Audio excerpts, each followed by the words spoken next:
Okay. Let's go. Okay. So first I want to thank the organizers for inviting me here and for giving me the chance to present this work. I would also like to thank Jose Casilla-Bondia, who is maybe not here, for starting a conference on gauge theory. We're talking about non-gauge theory. This makes me feel better about when I talk about not gauge theory. He almost went the whole way.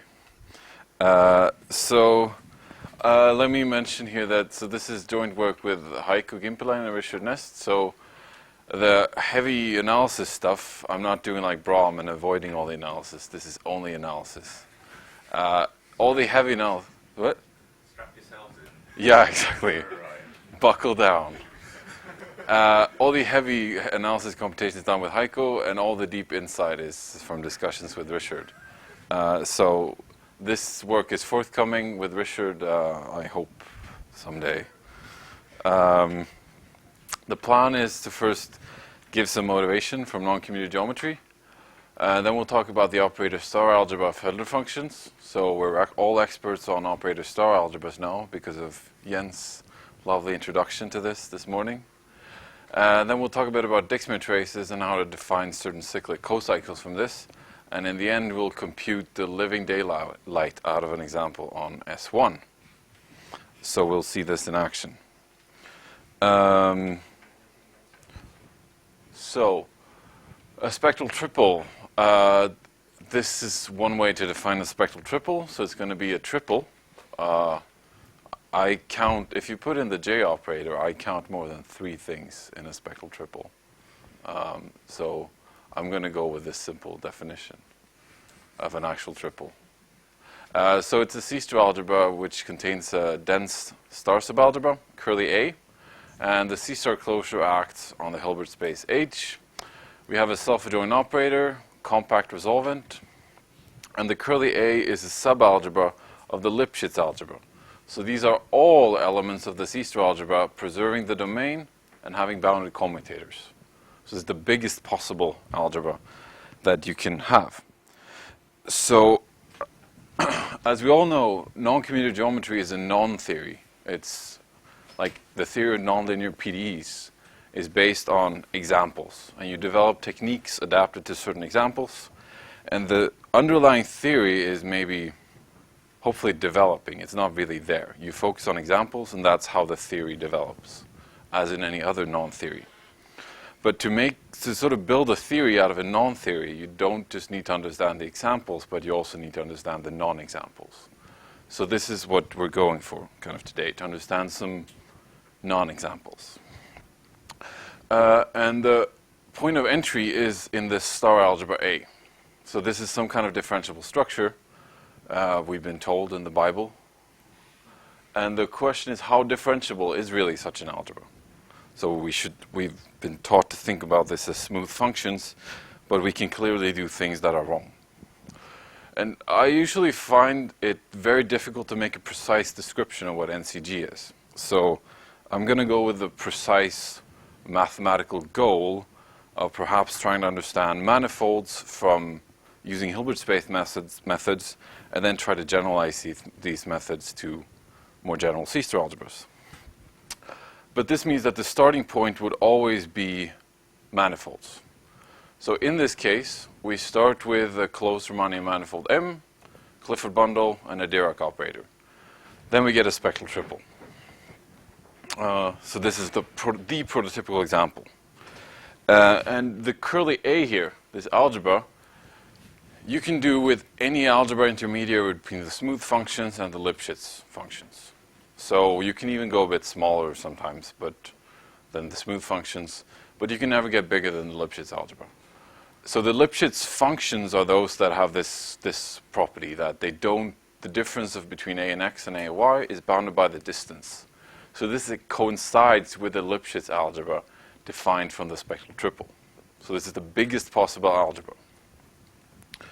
This is the motivation for the name Lipschitz here. Okay, so to try to emphasize the subtlety between these two extreme points, between the smooth algebra and the Lipschitz algebra, let's start with very little structure. Let's just assume we have a topological manifold M, nothing more, no smooth structure given.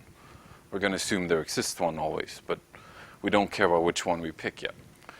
Then if we pick the Lipschitz algebra, this you can make sense of because there's an essentially unique Lipschitz structure on every topological manifold due to a result of Sullivan. So the Lipschitz algebra is uniquely determined once you pick this Lipschitz structure. Then there's a spectral triple. Telemann constructed this, and several other people have studied this. And you can associate this with Lipschitz structure and up to bounded perturbations again and unitary equivalence. This is determined by the Lipschitz homeomorphism class. Yeah. D here is a Dirac type operator. Yeah, I mean, you build it up in local coordinates, and the Lipschitz coordinate changes don't really mess things up. You have to be a bit careful, but yeah. No.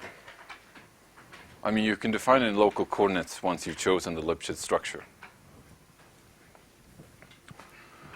Right. But on the other hand, if we just take C1 functions, so note here that if we have two different C1 structures, or a priori different, they will be the same if and only if they have the same algebra of smooth functions as Banach algebras. And any C1 structure gives rise to a real analytic structure. This is due to a result of Whitney. So if you have two C1 manifolds that are C1 diffeomorphic, they're also smoothly diffeomorphic. So this shows this big difference between Lipschitz and C1. In between there, you find the difference between smooth structures and topological structures. That's really in this choice of algebra somehow. So, and let me also, for the sake of name dropping here, say that you can distinguish between these two cases. I mean, this has been done in work of Donaldson on gauge theory. Right. Yeah. Here we go. That's check. Mentioned gauge theory. Yeah. Right. So let's go to the main topic now. It's going to be Hölder continuous functions. So this is a algebra slightly bigger than the Lipschitz functions. So we're starting rather from the algebra now than from the actual spectral triple. So we're trying to build some non-examples, some funny things should happen. So we're starting maybe not from the usual starting point, but rather from this algebra. So it's functions that have this decay property So it's slightly better than just continuous. You have control over the continuity. So alpha here runs between 0 and 1. It's never allowed to be 0, because then it just really doesn't make sense what you mean here. In the case 1, you should formally put alpha equal to 1, and this is rather the Lipschitz functions than C1 functions. So you should think of the limit case not being C1, but the limit case is Lipschitz functions. Okay. And the noncommutative geometry that we can equip this algebra with is that if we take a pseudo-differential operator of order S is between 0 and alpha, we assume it's elliptic, we get a spectral triple. This is really not the best way to look at a noncommutative geometry on the algebra of Hölder functions, because we cannot get up to alpha. We cannot see everything, all of the regularity in there. And this is due to a subtle problem with pseudo-differential operators, that if you apply, just think if you apply a first-order pseudo-differential operator to Lipschitz functions, you do not end up in L infinity, which would kind of be the biggest possible interpretation of the case alpha is equal to 0. You end up in BMO, which is just a bit too big. And this is related to this issue that we can never really get the perfect spectral triple for the C alpha functions. But we can get something almost perfect if we go to bounded Fredholm modules. So we take a pseudo of order 0, we assume it squares to 1 almost, and it's almost self-adjoint, up to something of lower order. So this is really compact. And then this triple is a D over alpha infinity summable Fredholm module. So D is the dimension of the manifold. And I'll explain a bit more what I mean by this later on. But the point about it is that it captures more or less all of the regularity of C alpha. You should really go for Besov space, but we're not going to go to Besov spaces. We should draw the line somewhere. And this is where we draw the line. I like C alpha because you have this really nice, easy to interpret condition here. Some exterior motivation for this. Okay, it's a source for non-examples, but also because you can extend a lot of differential topological invariance analytically, explicitly, to C alpha functions. And this is usually needed. I mean, some nonlinear field equations that you study, for instance, there's a Skirmy model. You need these differential topological invariants to be extended to very low regularity functions. And this actually enters when you study these solutions. And let me also, maybe perhaps this as well for the sake of name dropping, is that there's an interesting question by Gromov about the optimal bound of how you can embed Euclidean balls into a contact manifold with a certain sub-Riemannian distance function. So this is a quite difficult problem which has only been solved in some low-dimensional cases. But maybe if we understood the non-commutative geometry here better, this could be also obtainable. Right. Any questions so far? So, summability will be, you will explain. Yeah. It's called D over A alpha plus. Yeah, yeah, it's related to how compact the commutators are. Yeah. So, right, then I'm moving on. We're going to be looking at an operator algebra structure on this. The point about the operator algebra structure, we'll not use that so heavily. It's just to explain, basically it's a method to explain the non-commutative geometry in a sense. Somehow this operator algebra star structure that we saw this morning, which is here, that you embed using a derivation, this really tells you something about the regularity properties of the algebra that you're using. So as Jens talked about this morning, the Lipschitz algebra, you can give this an operator algebra structure so that you take a Lipschitz function and you put it in a 2x2 matrix. We're doing it in the setting of a manifold with a Dirac operator, and you just put it in a 2x2 matrix like this. Okay, and this is an isometry, so the norm in the Lipschitz, this constant that appears in the estimate of a of x minus a of y, is really going to be related to the norm of this operator. So it's an isometry. And the image is closed here. It's not as, the operator algebra structure on C alpha is not that sexy. You have to take the double of the manifold, so you take m cross m, you remove the diagonal. So if we have an alpha between 0 and 1, we're going to define our homomorphism from C alpha into bounded functions on this double minus the diagonal with matrix values. So you take pi alpha and you put it in this off-diagonal form as above, but you're going to use this delta alpha. So delta alpha is a function which takes values like this. So it's well defined as long as x is not equal to y. It takes values in the bounded functions on x. This is no longer derivation for one single representation, because on the left you're going to use one representation, on the right you're going to use another representation. Yep. Okay, so the point is you can check that this is a homomorphism, and you're using pi l, which is just the left variable, and you can use pi r, which is just the right variable, y. L and R are just bookkeeping. It's just bookkeeping, yeah. I mean, this pi l of a is only dependent on x, and that's only dependent on y, and it's really just a computational trick to show that it's a derivation for this structure. Okay. Some observations here is that if you close up the smooth functions in here, you're getting a smaller subspace. This is called, imaginatively enough, the small Hölder space. And if you check, you can see that this is exactly the functions there's a typo here. It should be h alpha of m, and that's the only typo. So, on this slide. It's the algebra elements that vanish on the diagonal. So it's C0.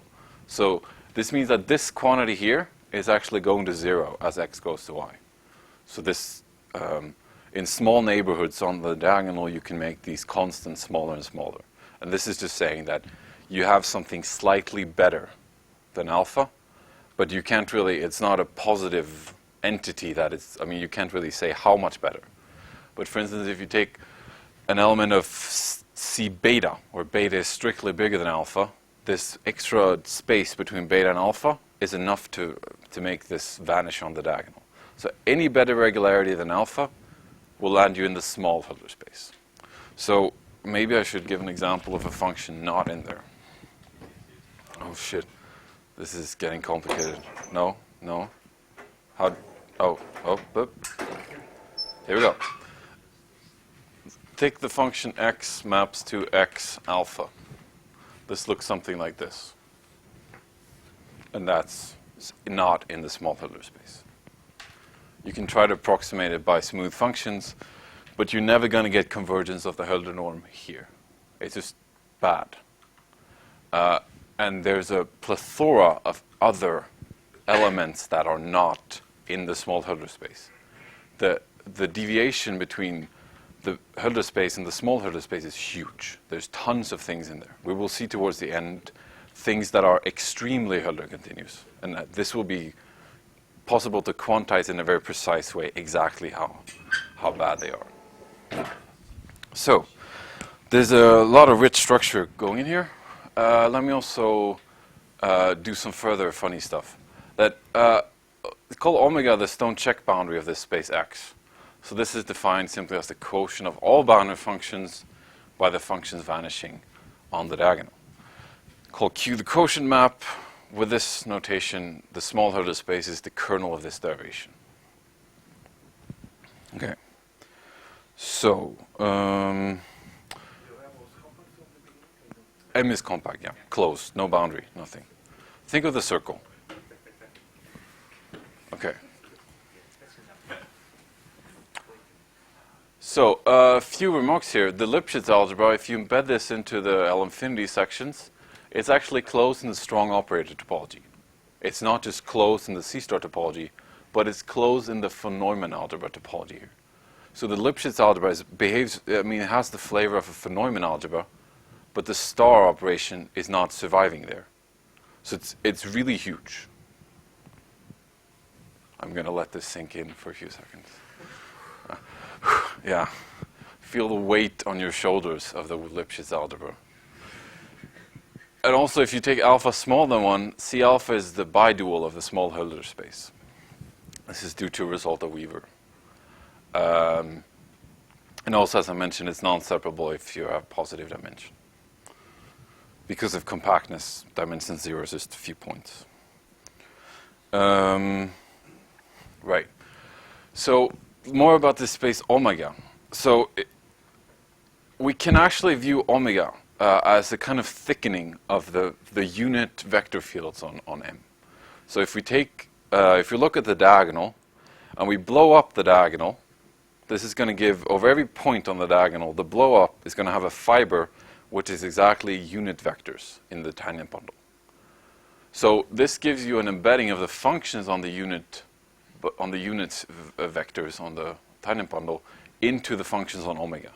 Basically, think of the functions on, think of an element in this as the functions in an omega that are actual limits. Like they actually have limits when you approach the diagonal along the various directions that you can approach this.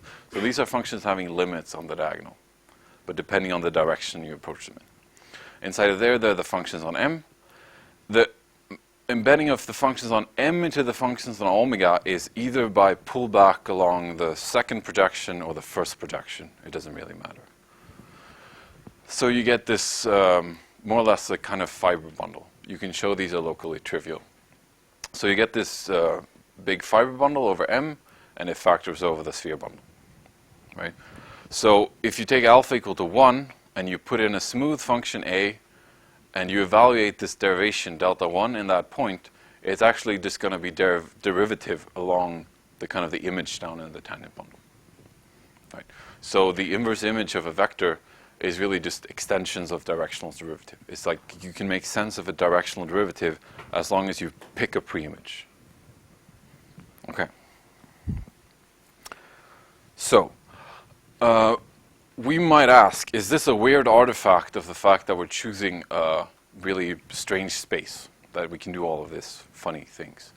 Or is it really a non-example, like something where we can learn something from and try to incorporate this into some bigger theory? And I hope that I'll show you that there are a lot of other structures here indicating that there might be some useful, perhaps, applications of this. So the way we're going to approach this is using cyclic cohomology. So if you haven't seen cyclic cohomology before, I'm sorry, but I have to do this to you now. Yeah, you can close your eyes, but it won't go away. So it's a really nice theory. So you start with a unital Fauché algebra. You look at the tensor powers of this, and you can make it periodic by introducing the cyclicity operator lambda. So you just shift everything, and you introduce a sign depending on which degree you're in.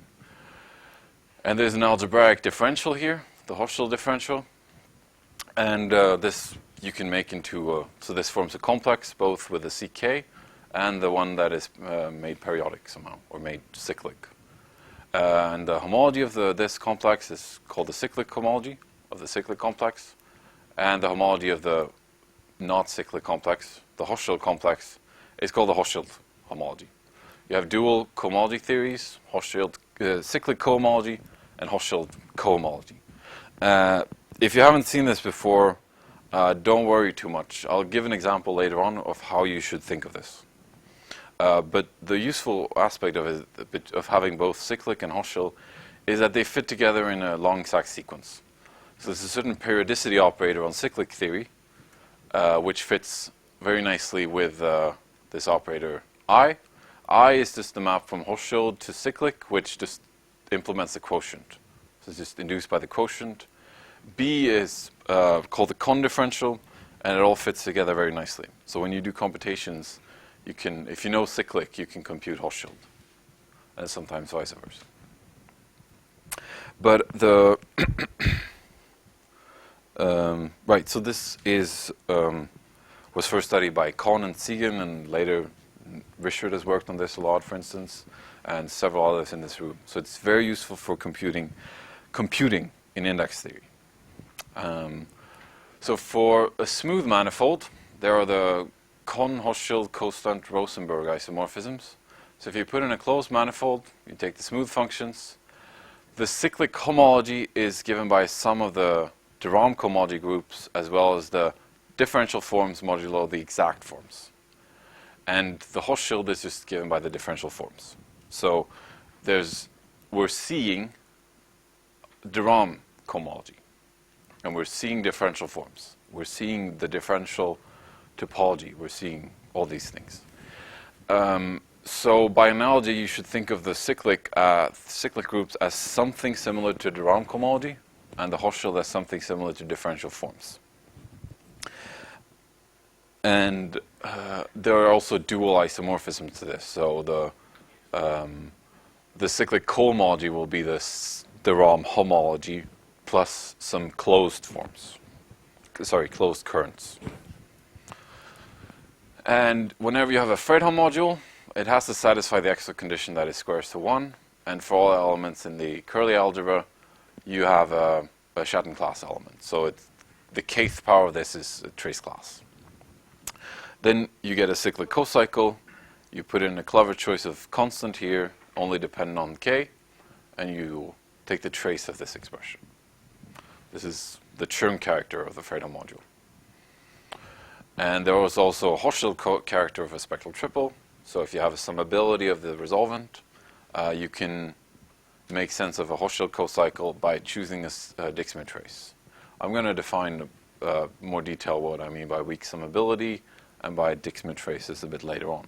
The point is that you have some form of trace, and you have these type of structures. So these are the kind of expressions that you can build cyclic cocycles from and Hochschild cocycles from when you have some degree of summability in your Fredholm module or a spectral triple.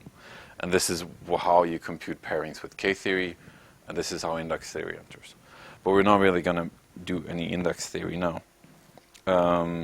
What I should mention, however, is that Hochschild cohomology pairs with algebraic K-theory. And cyclic cohomology pairs not just with topological K-theory, as you use in index theory, but also with relative algebraic K-theory. So these are kind of what these co-cycles are measuring.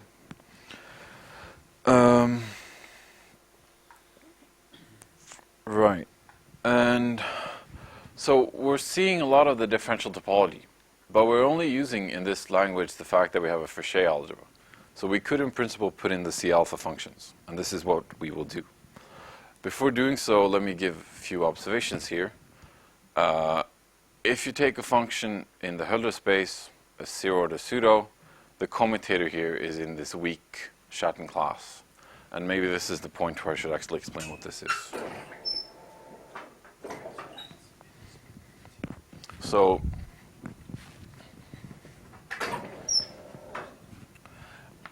if you have a separable Hilbert space H, with this you can define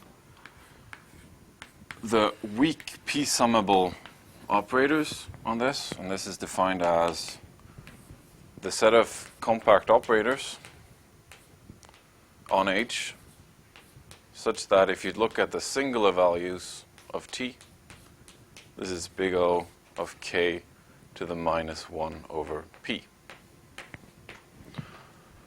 And so this is just saying that we can control how fast the spectrum of this compact operators goes to 0. It behaves like K to the minus 1 over P. Right. And for p equal 1, what do you put? I put P equal to 1. You put p equal 1. So Yeah. you're working with the smallest Yes. quasi-banal Yeah. value. Yeah. And yeah, this is a good question because this will surely cause confusion later. P equal to 1 is really P equal to 1. This sounds like a really stupid remark, but but yeah. For those who know, you know. Okay. If you don't know, it doesn't matter. Put P equal to 1. Okay. Oh, yeah, so for P equal to 1, this is not a Banach space. It's a quasi-Banach space. But for P strictly bigger than 1, it is a Banach space. Right. And by P infinity, by weak P summability, I simply mean that commutators will belong in this space. So whenever you have some form of P summability notion, you can do weak P summability by replacing the Schatten class by this space. So you have this commutator property between a zero-order pseudo and a C alpha function. And if you take K plus 1 bigger than D over alpha, you can take products of K plus 1 of these and you end up in the trace class. So here we take products of K plus 1 of these and we get a cyclic cocycle. So this is the Chern character. Right. There's a certain trick at some point in the book by Kohn where you don't do you should more or less morally do a trace of this even though it's just barely trace class. So there's a trick of making a trace class which it ends up being this expression. Right. And these Chern characters have this very nice behavior under the periodicity map. So it doesn't really matter if you take K bigger than what you started with, you're going to get back almost the same thing up to the periodicity operator. Okay. Right. And the theorem is that if you look at the embedding of smooth functions into C alpha functions, the map it induces on cyclic cohomology is surjective, and the map in cyclic homology is injective. If the index, actually there should be a K plus 1 there, sorry. If K plus 1 is bigger than D over alpha, you have these properties. So if you put in big enough degree, you get very nice behavior. The way to prove this is really that you use these kind of Chern characters, and then you note that for K large enough on this side, for smooth functions, you really have de Rham homology. So everything is a Chern character, or a linear combination of Chern characters. And Chern characters you can always extend to C alpha because of these arguments. So it's really, you just work with a very special form of cyclic cocycle, but those are enough to prove these kind of surjectivity results. Cyclic periodic is open, I would say. I have no idea. Well, if you know this is surjective here, you know it in periodic. But here, there's a lim1 kind of term showing up, so M is a manifold, right, so it's very, there's no lim1. Injectivity. Yeah, right, yeah. Sure, yeah, it's true in periodic. So it's closed. It's closed? Yeah, the question is closed, yeah, good point. Yeah. Actually, this is a very good point, because the open question is rather what happened in the other cases. Like, for these cases, it seems quite difficult to prove anything beyond surjectivity here and injectivity here. But in the other cases, it's quite open what happens at all with surjectivity and injectivity. And in particular, like, there's a limit case here. So if you take J to be, say, bigger than the dimension, so,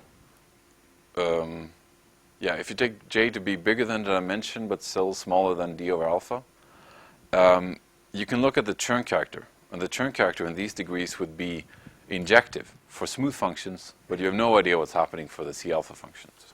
There could be the cyclic homology could just be killing K-theory in low degrees. Another important thing is what aspects of the cyclic homology of this is actually computable. And the answer is that it's going to be quite wild, at least. The precise answer is difficult to find because the question is so imprecise, perhaps. So to find a large subspace of the cyclic homology, we're going to look at something which we're going to call singular cyclic cocycles. So these will depend on the choice of a Dixmuir trace. So the way you construct a Dixmuir trace is that you pick a singular state on the bounded sequences. So you take a bounded, so this is just a state on the bounded sequence modulo the sequence is going to 0. Whenever you have a state here, you can associate a trace on this weak trace class. Okay, this is where it's good that we clarify that you put p equal to 1 when p is equal to 1. It's because in this case, this is actually a trace. If you look at the ideal of compact operators where the right-hand side makes sense, so if you look at the operators where the sum of all the singular values behave like log 2 plus n, you need additional invariance properties of the singular states. But we're in a nice situation. We can just apply a singular state to the sequence. This is defined for t positive, and you extend by linearity.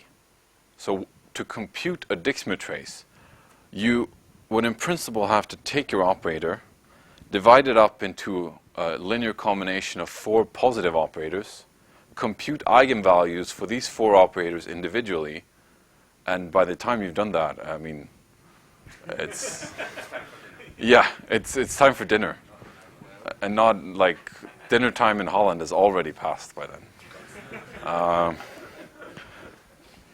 So we're going to run into some problems there, but it's not going to be that bad, maybe. With this at hand, if we have a k-infinity summable Fredholm module, we're going to assume it squares to 1. We pick a singular state. We can define a cyclic k minus 1 cocycle like this, and a cyclic, a Hochschild k cocycle like this. So notice here we have exactly k commutators, so we're safe. We're in L1 infinity. Here we have exactly k commutators. This turns out to be cyclic because of this same kind of construction as we saw before about this Chern characters.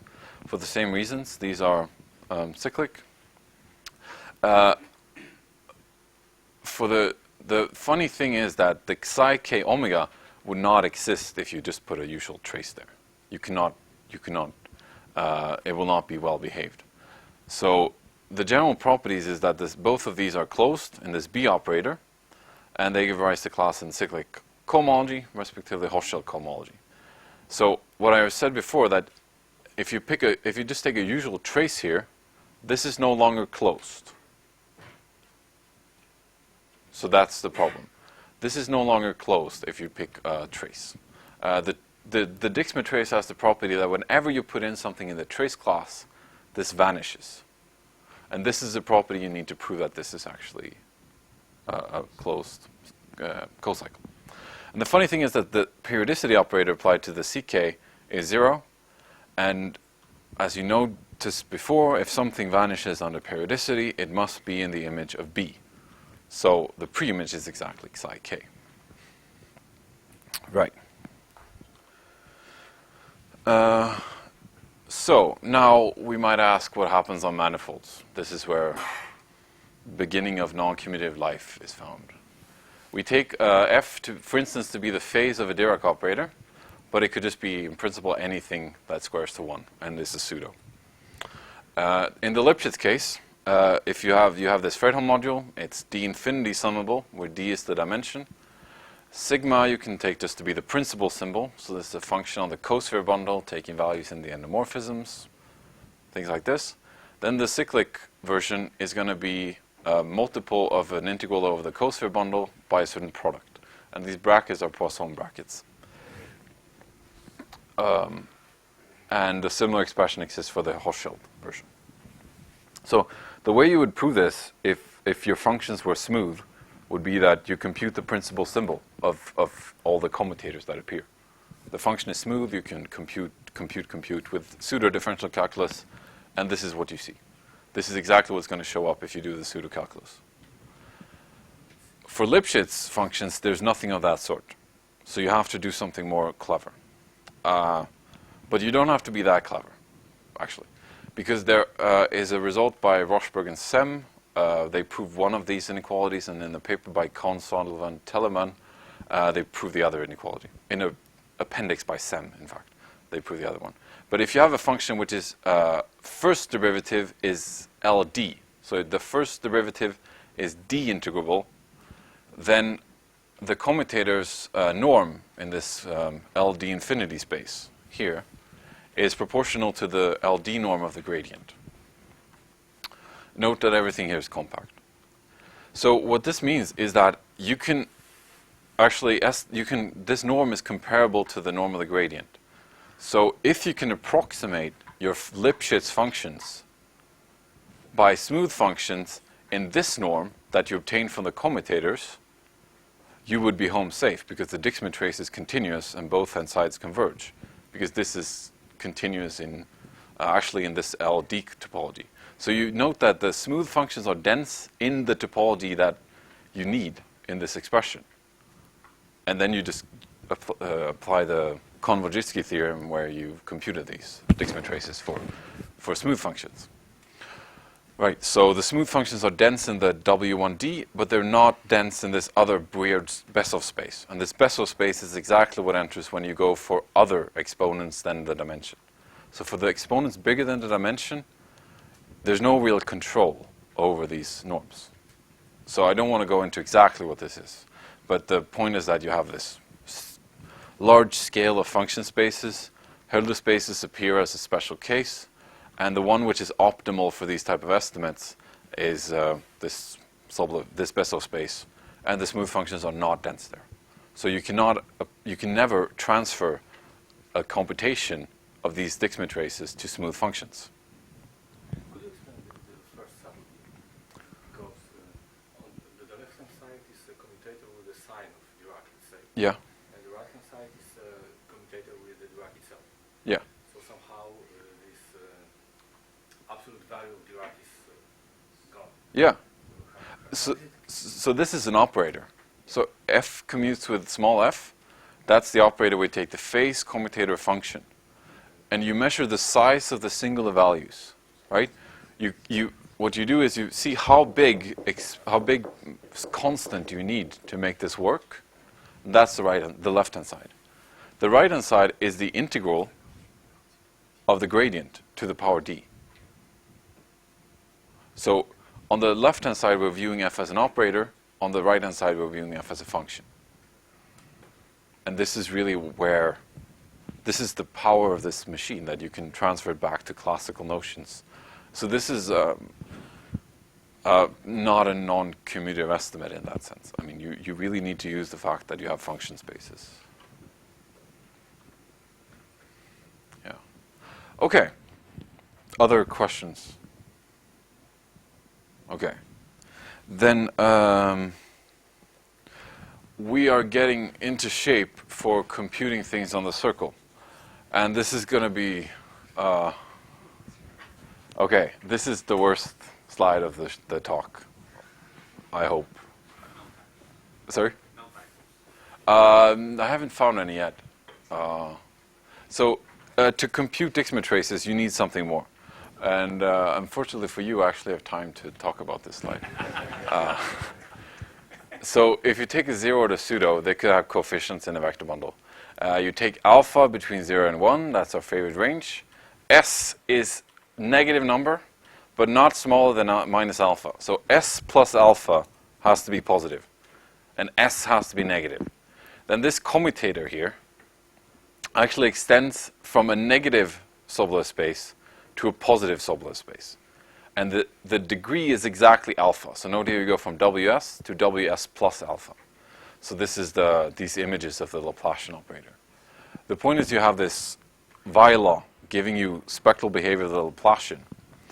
And the behavior that you expect, I mean the fact that the commutator is d over alpha infinity summable would follow from this mapping property. So this is a very clumsy way of showing the spectral properties of the commutator. We unfortunately need this mapping property, which you can find if you look through a lot of places in works by Taylor. You can combine various things and this pops out. And we're going to use it. The reason we need this is to compute these Dixit traces, we do not ever want to decompose an operator into the sum of 4 positive things. We want a clever trick. This clever trick is found in the work by Sukachev and co-authors. So they have this work on Laplacian modulated operators, and they can actually compute, they give a very robust proof of the Konvaditsky residue theorem. And this is something similar that we're going to do under slightly weaker assumptions, sort of, but in a special case. So the point is that whenever you take a collection of pseudos, you take a collection of C alpha functions, the condition you have on the exponents is that the sum of them is D. You don't care about the alpha 0, 1, because we only care about alpha 1 and so on. For any singular state, you can compute the Dixit trace by applying the singular state to this sequence. So you sum the expectation values in a basis. So if you pick an orthonormal eigenbasis associated with some elliptic operator, you can compute the Dixit trace by just computing expectation values. So you integrate a lot of expressions like this, and then you're done. This is something when you sit down and compute, it's not that bad as dividing into 4 pieces and doing all that. It's nonsense. So but you need this mapping property to prove that this is true. In fact, there's a very, very nice lemma in this book by Sukachev, Lord, and Zanin, where they write everything you need to know about singular traces, is that if you try to write down this right-hand side for the wrong choice of basis, it's going to be 0. So you can, if you do a wrong choice of basis, this will be 0. But you have to pick one where it's an orthonormal eigenbasis in this particular case. Okay, so we are getting to the circle. So the operator we'll be looking at is this operator F. This is the Hilbert transform, more or less. So we just take the principal value integral of f of w over z minus w. And if you look, this is an operator that actually squares to 1 on the nose. The positive part is just the projection onto the Hardy space, the functions with a holomorphic extension to the interior.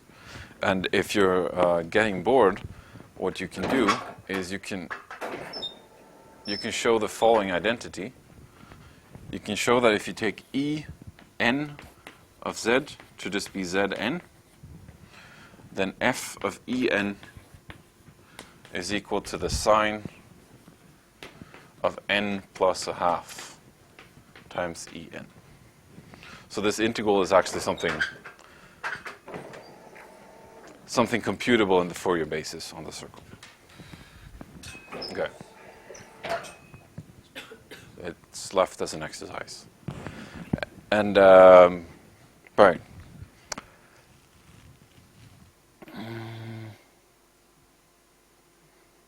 All right. So the theorem is that if we compute this cyclic cocycle on two functions, a, b, c1 half, a singular state chosen, it's actually just equal to this expression, where the ak's and bk's are the Fourier coefficients of a and b. So this is computable only through the Fourier coefficients. And this is actually, there's a few pages of computations to show this. So you put this into these conditional expectations, you write out all these conditional expectations, you shuffle around a few sums, and you show that some things actually converges to zero, and then you have to work a bit to show this. But it's actually true. So here you see the ready packaged product. It looks like a very nice expression. And the title, ultraviolet divergence of h1 half mapping degree, is because if you put in a function which is in h1 half, and that's the second typo, at least, it should probably be w a half. So these are functions with half a derivative in L2. Then you can extend the mapping degree that just counts the number of times the function winds around zero. You can just, this is given by this expression that you compute a star against dA. So this makes sense because you have half a derivative. And you can show this is equal to the trace of this expression. So this is exactly what enters into the C2 omega, except that there's a Dixmuir trace. And the expression when you put in a trace is the same expression, but without doing the logarithmic normalization. So it's a logarithmic renormalization of the divergence of the mapping degree. Now, this is the very confusing part about this, because as we all learned in our undergrads, the mapping degree is a topological invariant. So you can extend the mapping degree to functions that are continuous, because the mapping degree is continuous on the smooth functions in the topology from the continuous functions. So there's something that is fishy here, because we could in principle try to compute the mapping degree of something which is in C1 half. And this would make sense, not through these analytic expressions, but through a continuity argument. The reason why this strange thing happens is because whenever you put in something from K1, so odd K theory, so when you want to compute the winding number or something, you compute basically the class in odd K theory. So to compute this, you compute the Chern character. This lives in, oh, that's the third typo. This is supposed to be bottom 2k plus 1. This is going downhill. So it should be HC lower 2k plus 1. So we compare the cyclic cocycle with a Chern character. We pair it with a Chern 1. But then because of periodicity, we can throw in a periodicity operator here. And we're going to get the same expression, because the periodicity applied to the Chern 3 is Chern 1. We can move it over. That's how you define the periodicity in cyclic cohomology. But the periodicity applied to C2 omega is 0. So this means that these cyclic cocycles have zero pairing with odd K theory. So the divergence that would appear to destroy this nice mapping degree expression would actually always be 0. This is why this strange contradiction appears. The mapping degree is sort of well defined because this class has 0 pairing with odd K theory. Okay. So, then in principle, this could also be this could be defined the trivial cohomology class. That's also possible, of course. Fortunately for the grand finale of this talk, it doesn't have it's non-zero. So if you take a bounded sequence, mu, you can define a function which is in C1 half by this expression. So you normalize at n by 2 to the minus n over 2. Then you throw in the sequence, and then you put Fourier modes at 2 to the n. So you're spacing out all these Fourier modes very broadly, really wide. And then you're making them go to 0, the coefficients, in a very controlled manner. And this is going to be C1 half. You can check this either by hand, or you can throw heavy hammers at it, like Littlewood Paley decompositions. And speaking of Lilliput-Palade compositions, what it shows is that, I mean, if you don't know about these things, it doesn't matter. But if you know about these things, I want to show that you could also show that it's going to be in the C1 half space, so this is the Bessel space where you put infinity, infinity. But it's never going to be in any better Bessel space. You can never improve this kind of regularity properties. In this sense, it's extremely Hölder continuous, this function. It's nothing better than just Hölder continuous. So this is where we're going to go for this. And if you put in these functions for two different bounded sequences, you're going to get basically, you take the product of the sequences, you do the Cesaro mean of the product, and then you apply this limit 2 to the omega. And by this I mean that you restrict omega, you compose omega with the power 2. So you take, instead of, let me write that up. This is not going too well. So 2 to the omega of a sequence Cn is omega applied to the sequence C2n. So you just sort of compose with a 2 to the some power. Okay. So this is this is simply coming from the fact that we're only putting things in 2 to the n's. So we can only look at those things. Now, here's a lot of bullet points. If you put in mu prime being just constant equal to 1, you get 1 over log 2. So it's non-zero.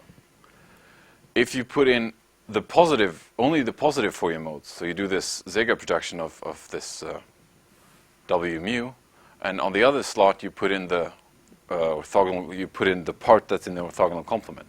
So you put in the positive ones, only this part, and in that one you only put in that part. Then it's actually equal to the trace of this product. So you get this expression once you pair it with something of this type. So the pairing is non-zero in particular. The pairing is non-zero. And the linear span of all of these cyclic cohomology classes will be a subspace of the restriction mapping of the kernel. It's actually infinite dimensional because you can construct tons of various sequences that will pair in completely different ways here. So it's infinite dimensional, it's always in the kernel of the restriction mapping, and it's a kid's game to try to find sequences for which this is depending on the omega. So it's always going to be, I mean, you're going to get non-measurable operators, and it's going to be crazy, simply. This pairing will just be really weird. Okay, so it remains maybe to figure out what the meaning of these examples are. But with that, I thank you all for your attention.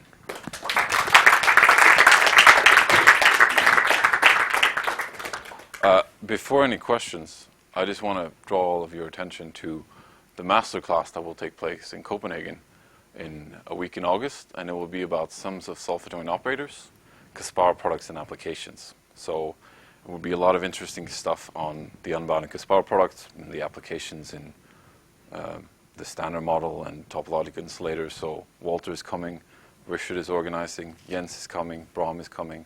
A lot of people are coming, several others in this room probably. And there's also some support for younger people as well. So you can feel free to... It's not at the same time as Vietnam. No, Vietnam is a month earlier. And no, it's 11 months later, a year later. Yeah, yeah. Yeah, it's well spaced. There's time to go to both. Yeah. Yeah. So you mentioned this, that there was this map from relative gate theory. Louder, We can't hear the question. please, louder. Oh, yeah, okay. Okay, so you mentioned there was this map from relative K theory to cyclic cohomology. Are these non-trivial cycles in the image of that chunk? Yeah, I think so. But Yes, because if you pair it with like the product of some e to the a product e to the b, that should pair in exactly this way. I also think so, yeah. Yeah. Yeah, I think it even follows from the computations in your thesis, more or less. Yeah. Yeah, That could be. yeah. Okay, so I mean, things are much easier here because you have a Dixman trace than when you have a trace, just the ordinary operator trace, because it has the tracial property and much more. Because whenever you have too much regularity, it just dies. Everything will just be mapped to zero. So, for instance, the determinant you associated with a Dixman trace is more or less the Dixman trace itself. So it's substantially easier. So about last two slides, a lot of these spaces have been studied for non-commutative torus as well, higher dimensional toruses.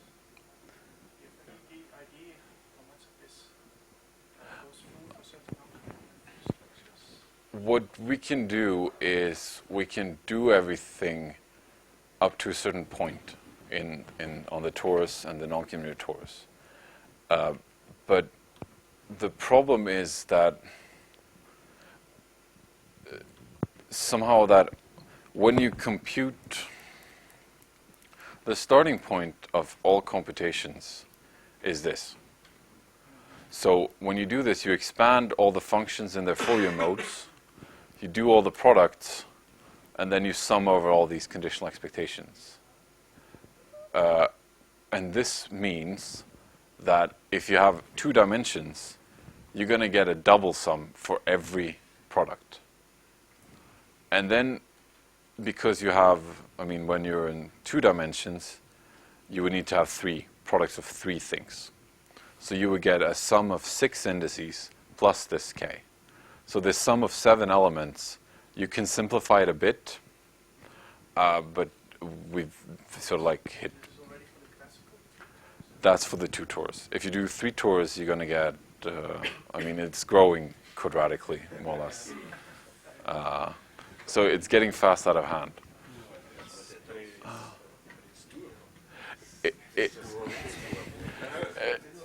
It's in principle doable, yeah. It's just we haven't found the 2 months of our lives to sit down and do it. No, it's not that bad. But, it's just a question of time.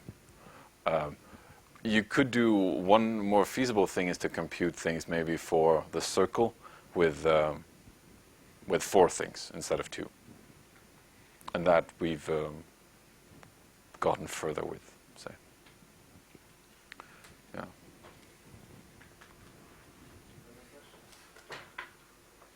Not really, thanks.